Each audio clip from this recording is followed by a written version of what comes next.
Hello guys, நாம் இன்னைக்கு இதில் பார்க்க போகிறது இப்போ தந்தி ஒன்றில் தமிழ் டப்பிங்கோட ஸ்ட்ரீம் ஆகிட்டு இருக்க ஒரு மலையாள ட்ராமா மூவி தான் வந்து மைத்ரி. இந்த படம் எப்படி இருக்குது அப்படின்னு தான் உள்ள பார்க்க போகிறோம். ஸோ இந்த படத்தில் வந்து நம்ம தலைவாசல் விஜய் வந்து பார்த்தீங்கன்னா லீட் ரோல் எடுத்து நடிச்சிருக்காப்ல. இந்த படத்தோட கதை என்ன அப்படிங்கிறத பார்த்துடலாம். படத்தில் வர நம்ம தலைவாசல் விஜய்க்கு இந்த படத்தில் ஜித்து அப்படிங்கிற ஒரு பையன் இருக்காங்க. ஸோ இந்த பையனை வந்து கரைச்சி கொட்டிட்டு இருந்தாலும் அவர் பையன் மேலே அளவு கடந்த ஒரு பாசம் வச்சிருக்காரு. அண்ட் அவர் பையன் பொறுத்தளவுக்கு ஊருக்குள்ள ஒரு 4 ஃப்ரெண்ட்ஸோடு சுற்றிக்கிட்டு இருக்காரு. அங்கே வந்து பார்த்தீங்கன்னா அங்கே இருக்கக்கூடிய சுதாகர் அப்படிங்கிறவருக்கு இவருக்கும் ஆகவே ஆகாது. அந்த மாதிரியான சமயத்துல வந்து சுதாகருக்கு வந்து பாத்தீங்கன்னா ஒரு அடியாரா அந்த ஊரை சேர்ந்த ஒரு போலீஸ் ஆஃபீஸர் இருக்கிறாப்ல.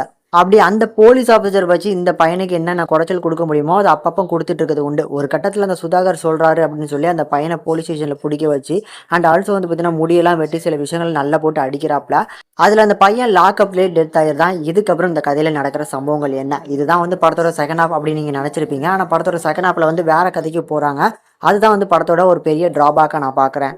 பிகாஸ் படத்தில் இருக்கக்கூடிய அந்த எமோஷன் போர்ஷன் ஃப்ரெண்ட்ஷிப் பாண்டிங் இதெல்லாம் நல்லா நீட்டாக எடுத்திருந்தாலும் படத்தோட ஃபர்ஸ்ட் ஹாஃபில் வந்து ஒரு பெரிய கண்டென்ட்டாக காமிச்சிட்டு அந்த பெரிய கண்டென்ட்டுக்கான அந்த கிளைமேக்ஸ் வந்து பார்த்தீங்கன்னா சின்னதாக சிம்பிளாக வச்சுட்டு படத்தோட செகண்ட் ஹாஃபில் கதையே மாற்றிருப்பாங்க. பிகாஸ் படத்தில் வர செகண்ட் ஹாஃபில் வந்து ஒரு கேன்சர் பேஷண்ட்டுக்கு வந்து முடி கொடுக்குற மாதிரி அவங்களோட ஃப்ரெண்ட்ஸ் வந்து பார்த்தீங்கன்னா ஒருத்தவங்க முன் வருவாங்க. இந்த மாதிரி தான் படத்தோட கிளைமேக்ஸ் வந்து போட்டு முடிச்சிருப்பாங்க. பட் அந்த படத்தில் வந்து லாக்அப் டெத் ஆயிடுச்சு அப்படின்னா அந்த போலீஸ் ஆஃபீஸர் என்ன பண்ண போகிறாங்க அப்படின்னு பார்த்தா அதுக்கு சின்னதாக ஒரு சீனை வச்சு முடிச்சிட்டாங்க. அது வந்து பெருசாக வந்து பார்த்தீங்கன்னா எனக்கு ஒரு நெகட்டிவாக தான் நான் பார்க்குறேன். பட் எனிவேஸ் படத்தோட தமிழ் டப்பிங் நல்லா இருக்கு. படத்தில் நடிச்ச எல்லாருமே ஒரு நல்ல பர்ஃபார்மன்ஸை கொடுத்திருந்தாலும் படத்தோட செகண்ட் ஹாஃப் வந்து டோட்டலாக கோலி கிண்டிருக்காங்க. அதனால தான் பார்த்தீங்கன்னா பெரிய அளவில் ஒரு போரிங்காக இருக்குது. முடிஞ்சால் ட்ரை பண்ணி பாருங்கள். படத்தை ஃபேமிலியோட பார்க்கலாம். இந்த படத்துக்கு நம்ம சேனல் ரேட்டிங் பார்க்கும்போது 5க்கு 1.7 வரைக்கும் ரேஷியோ கொடுத்துருக்க. முடிஞ்சால் ட்ரை பண்ணி பாருங்கள்.